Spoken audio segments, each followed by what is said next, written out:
जय हिंद। हम बात कर रहे हैं स्टाइल प्रोडक्ट्स के बारे में, ठीक है। जिसके अंदर हम देखा था कि स्टाइल प्रोडक्ट क्या क्या रिक्वायरमेंट होती है जर्नल उसकी। स्टाइल प्रोडक्ट कौन कौन से हो सकते हैं आपके, पैरेंट्रल हो सकते हैं, ऑप्थेल्मिक हो सकता है, और इरिटेटिंग नहीं इरीगेटिंग सॉल्यूशंस हो सकते हैं। इरीगेटिंग सॉल्यूशन जो आपके वंड वगैरह जैसे चोट वगैरह लग गई उसको वॉश करने में काम आते हैं, उसमें हो सकते हैं। Manufacturing area class 100 and class 10,000 होते हैं, ठीक है। इसके अलावा आप हिपा फिल्टर का यूज़ करते हैं जिसकी एफिशिएंसी कितनी होती है, 99.97% होती है।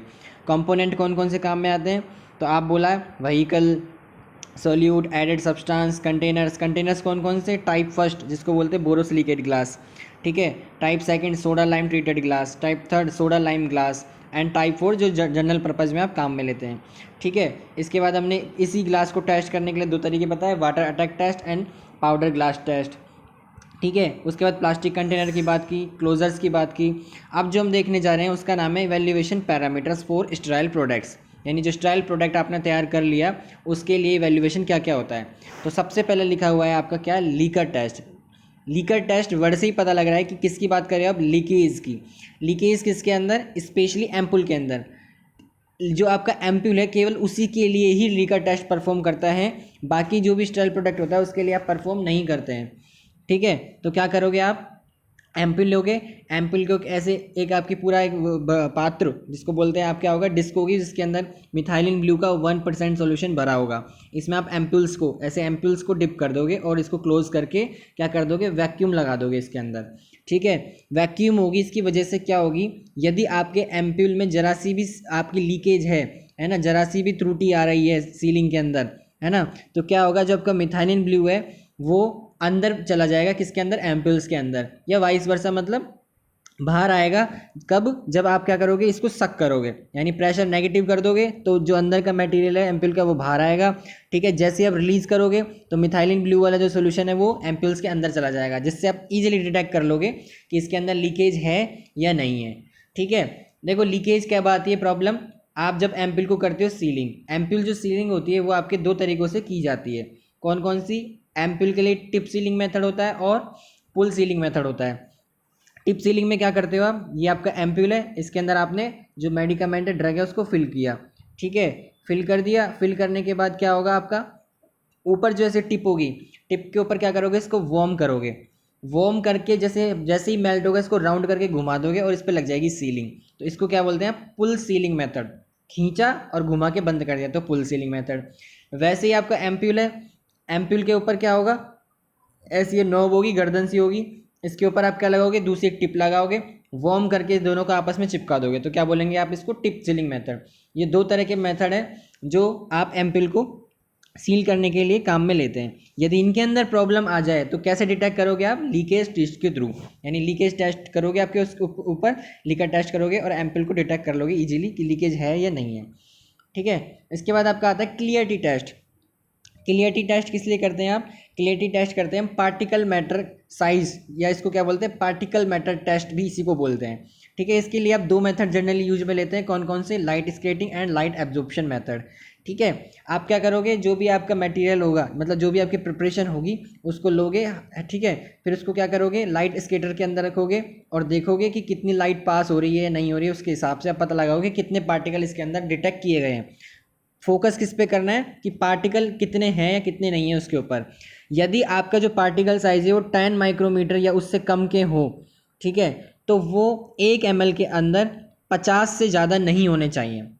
यदि आपका पार्टिकल साइज स्टेराइल प्रोडक्ट के अंदर है, मतलब आपने स्टेराइल प्रोडक्ट तैयार किया उसके अंदर पार्टिकल्स है और उसका जो साइज है वो 10 माइक्रोमीटर या उससे कम है, तो ऐसे 1 ml के अंदर 50 से ज़्यादा नहीं होने चाहिए, ठीक है। अब यदि हम बोलें कि ये 10 की जगह 25 यानी 25 माइक्रोमीटर या उससे कम साइज वाले अगर पार्टिकल हो तो वो 1 ml के अंदर 5 से ज़्यादा नहीं होने चाहिए, यानी 5 पार्टिकल पर ml क्या होती है, इसकी लिमिट होती है, किसके लिए, क्लियरिटी के लिए।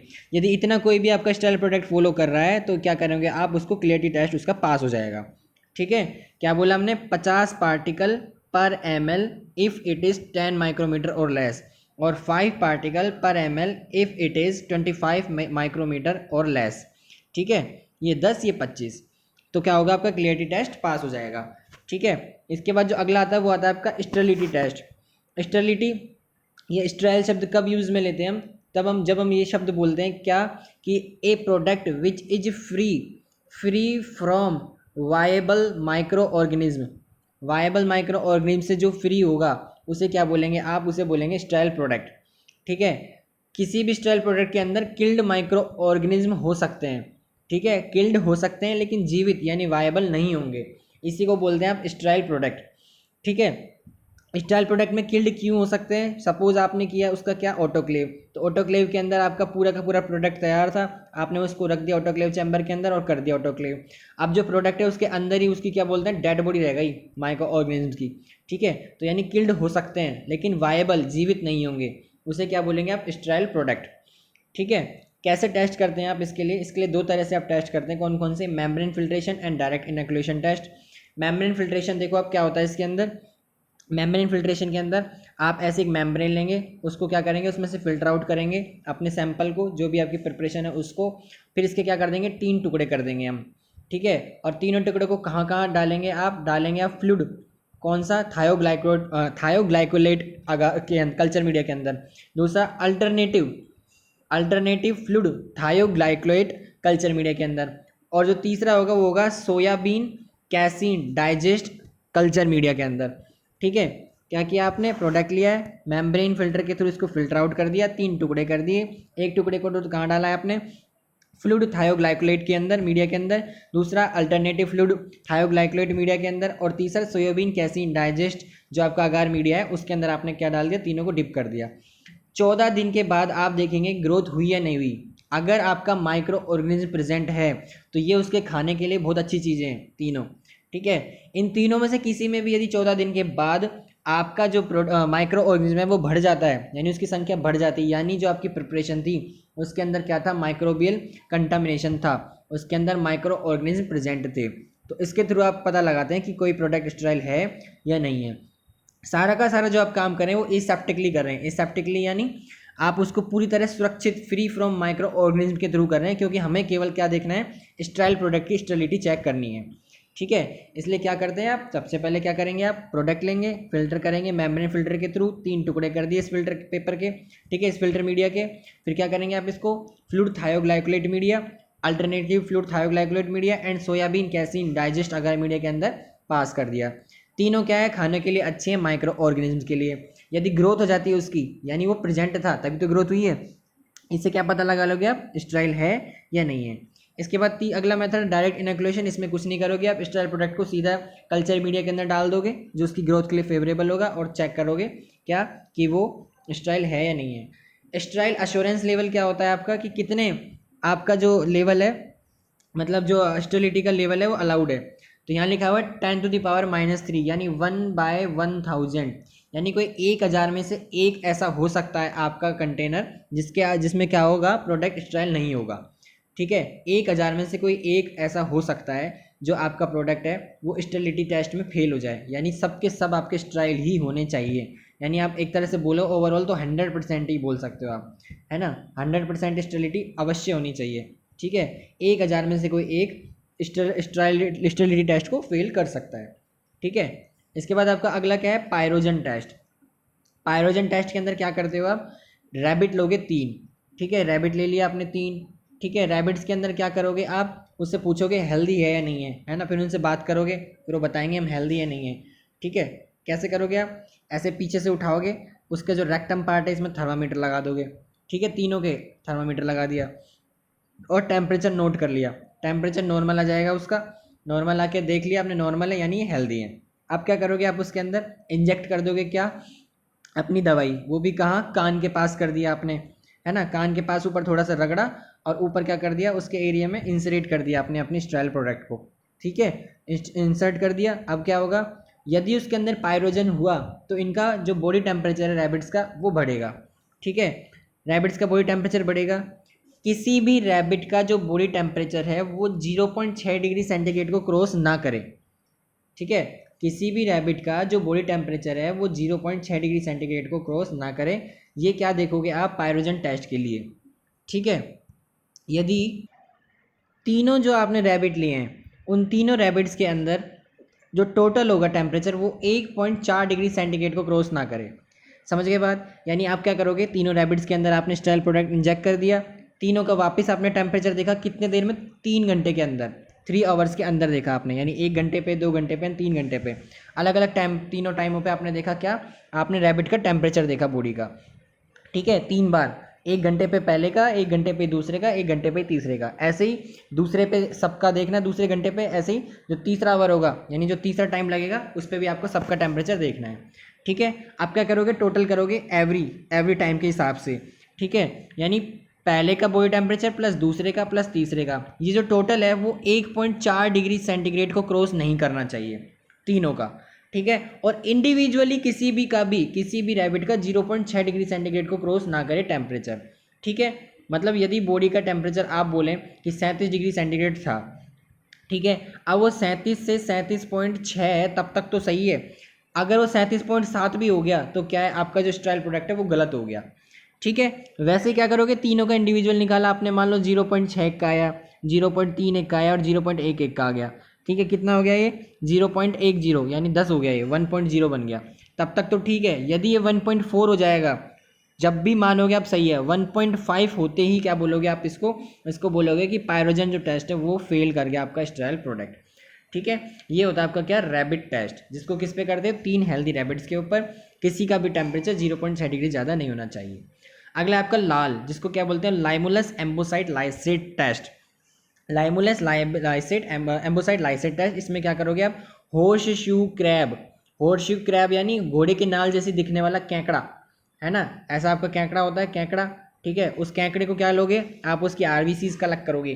ठीक है, उसके अंदर क्या करोगे, अपना प्रोडक्ट डालोगे, यदि वो जेल फॉर्म कर ले रही है, तो क्या बोलोगे आप, इसको प्रोडक्ट फेल हो गया स्टेराइल टेस्ट के अंदर। क्यों बन जाती है जेल आरबीसीज, क्योंकि क्या है उसके अंदर पायरोजन प्रेजेंट है, यानी पायरोजन की प्रेजेंस जेल बना देती है आपकी आरबीसी की जो आपने जो सैंपल लिया है उसके अंदर। ठीक है, इसको क्या बोलते हैं आप, लाल टेस्ट। ठीक है, इस तरह हम क्या करते हैं, पायरोजन टेस्ट करते हैं। अगला आता है आपका आइसोटोनिसिटी, जिसके अंदर फ्रीजिंग पॉइंट डिप्रेशन। ठीक है, सोडियम क्लोराइड -0.52 डिग्री सेंटीग्रेड से एक फॉर्मूला लगा के आप इसको क्या करते हैं, कैलकुलेट। अभी फॉर्मूले की बात नहीं कर रहे हैं हम, अभी केवल इतना जान रहे हैं हम क्या, कि फ्रीजिंग पॉइंट डिप्रेशन मेथड आप क्या करते हो, आइसोटोनिसिटी के लिए काम में लेते हो। दूसरा क्या लेते हो आप, haemolytic method using RBC. Haemolytic method में क्या करते हैं आप, हीमो वर्ड से पता लग रहा है क्या, हीमो मतलब आयरन, यानी आरबीसी से देख रहे हो आप, आरबीसी ब्रेकडाउन का प्रोसेस देख के आप पता लगाओगे टोनिसिटी है या नहीं। कैसे, जैसे क्या हुआ, आपका सैंपल है, इसके अंदर आरबीसी फील्ड है। ठीक है, आपने इसके अंदर अपना स्टेराइल प्रोडक्ट डाल दिया। ठीक है, स्टेराइल प्रोडक्ट डाल दिया और इसका ऑस्मोटिक प्रेशर है कम। ठीक है, क्या है, इसका प्रेशर है कम, तो यानी क्या हो गया, ये हाइपरटोनिक हो गया। ठीक है, हाइपरटोनिक हो गया। अब क्या होगा, जो आपकी आरबीसी है वो क्या होगा, उसके अंदर देखो, अगर ऑस्मोटिक प्रेशर के अंदर डिफरेंस आ रहा है तो ये जो आरबीसी जो सेल्स हैं, या तो ये ब्रस्ट होंगी, ठीक है, यानी या तो ये फटेंगी या फिर श्रिंक होंगी, दो चीज़ें होंगी। यदि ये श्रिंक या ब्रस्ट, इतना ध्यान रखना है, यदि ये श्रिंक या ब्रस्ट हो रही है तो क्या है, आपका जो प्रोडक्ट है वो आइसोटोनिक नहीं है। ठीक है, इतना याद रखना है क्या, कि यदि आपकी जो आरबीसीज है वो श्रिंक हो रही है या ब्रस्ट हो रही है, दोनों के केस के अंदर आपका जो प्रोडक्ट है वो आइसोटोनिक हो रहा है। ठीक है, नहीं हो रहा है। यदि कुछ भी प्रॉब्लम नहीं आ रही है आपके आरबीसी के अंदर, तब क्या बोलोगे आप इसको, तब आप बोलोगे कि क्या है, ये आइसोटोनिक सॉल्यूशन है। ठीक है, ये आप मेथड कब काम में लेते हो, जब आपको आइसोटोनिसिटी चेक करनी हो। क्या नाम है इसका, haemolytic method using RBC. Hypo या हाइपर से क्या मतलब है आपका, हाइपो मतलब जब आपने जो बनाया है प्रिपरेशन, उसके अंदर जो ऑस्मोटिक प्रेशर है वो क्या है, कम है, तो क्या बोल दिया आपने उसको, हाइपोटोनिक। ठीक है, वैसे ही हाइपरटोनिक कब है, जब आपका जो प्रिपरेशन है उसके अंदर क्या कर दिया आपने, ऑस्मोटिक प्रेशर ज़्यादा कर दिया। ऑस्मोटिक प्रेशर अगर आपने ज़्यादा कर दिया तो क्या बोलोगे आप उसको, इसका मतलब है कि वो पानी अपने अंदर खींचेगा। ठीक है, खींचेगा तो उस केस में क्या होगा, आपका पानी अंदर आएगा आरबीसीज के अंदर, और क्या होगी, वो बस्ट होंगी। वैसे ही जब आपने कर दिया हाइपो, यानी पानी की मात्रा आपने क्या कर दी, कम कर दी, तो क्या होगा, उसके अंदर पानी बाहर की तरफ जाएगा, यानी बाहर अब ज़्यादा हो गया प्रेशर। ठीक है, आरबीसी के बाहर के अलावा बाहर ज़्यादा हो गया तो आरबीसी क्या होंगी, श्रिंक होंगी। ठीक है, इसमें इतना ज़्यादा दिमाग नहीं लगाना है कि आरबीसी श्रिंक है या ब्रस्ट है, केवल इतना याद रखना है कि हीमोलाइटिक और फ्रीजिंग पॉइंट डिप्रेशन दो मेथड आप आइसोटोनिसिटी के लिए चेक करते हो। इसके बाद है आपका सेफ्टी टेस्ट। तो सेफ्टी मतलब प्रोडक्ट आपका सेफली बना है, पूरी तरह प्रोसेस है, जो उसको क्या बोलते हैं आप, सेफ्टी टेस्ट बोलते हो। ठीक है, अब बात करें हम कुछ टेम्परेचर्स के बारे में, जैसे फ्रीज़र, फ्रीज़र किसको बोलते हैं? -10 से -20 डिग्री सेंटीग्रेड को क्या बोलते हैं? फ्रीज़र या फ्रीजिंग टेम्परेचर। कोल्ड टेम्परेचर 2 से 8 डिग्री सेंटीग्रेड। कूल टेम्परेचर 8 से 25 डिग्री सेंटीग्रेड। रूम यानी वर्किंग एरिया का टेम्परेचर, रूम टेम्परेचर। वार्म 30 से 40 और 40 से ज़्यादा क्या बोलते हैं? एक्सेसिव हीट बोलते हैं। ठीक है, तो आज हमने किसकी बात की? आज हमने कुछ इवैल्यूएशन पैरामीटर्स देखे हैं किसके? स्टाइल प्रोडक्ट्स के, जिसके अंदर क्या क्या देखा? लीकर टेस्ट किस पे करते हैं? केवल एम्पल्स के ऊपर ही करते हैं। ठीक है, ऐसे ही इसके अंदर दो बात की थी हमने, क्या? टिप एंड पुल, टिप और मेथड एंड पुल मेथड क्या करते हैं? इसके आप थ्रू सीलिंग करते हैं एम्पल्स की। ठीक है, फिर देखते हैं लीकेज है या नहीं, किसके थ्रू? लीकर टेस्ट के थ्रू। ऐसे ही हमने बात की क्लियरिटी की। ठीक है, क्लियरिटी टेस्ट के अंदर क्या करोगे आप? आपने क्या बोला कि 50 पार्टिकल पर ml से ज़्यादा नहीं होने चाहिए जिनका साइज 10 माइक्रोमीटर का हो, और 25 माइक्रोमीटर वाले 5 पार्टिकल पर ml से ज़्यादा नहीं होने चाहिए। ठीक है, तब आपका प्रोडक्ट क्या कहलाएगा? क्लियर्ड कहलाएगा, है ना। और आंखों से तो बिल्कुल नहीं दिखने चाहिए। ठीक है, इसके अलावा स्टेरिलिटी टेस्ट, स्टेरिलिटी टेस्ट के अंदर दो तरह से बताएं, मेम्ब्रेन एंड डायरेक्ट इनोकुलेशन। ठीक है, जिसका क्वालिटी एश्योरेंस लेवल कितना है? 1/1000 का, है ना। कोई 1000 में से एक ही फेल कर सकता है आपका क्या? स्टेरिलिटी टेस्ट को। ठीक है, यानी सबके सब पास ही होने चाहिए। फिर देखा पायरोजन टेस्ट के बारे में, जिसके अंदर रैबिट और लाल लाइमुलस एम्बोसाइट लाइसेट टेस्ट को परफॉर्म करके पायरोजन टेस्ट आप करते हैं। ठीक है, आइसोटोनिसिटी के लिए freezing point and haemolytic method use करते हैं। और कुछ देखिए हमने यहाँ टेम्परेचर्स कि किसका कितना होता है। ठीक है, ये जिसमें कोल्ड एंड कूल है, ये ध्यान रखने वाले हैं। कोल्ड, कोल्ड मतलब 2 से 8 होता है, और कूल मतलब 8 से 25 डिग्री सेंटीग्रेड को क्या बोलते हैं? आप कूल टेम्परेचर बोलते हैं। ठीक है, धन्यवाद। आपने जो वीडियो देखी उसके लिए थैंक यू एंड जय हिंद।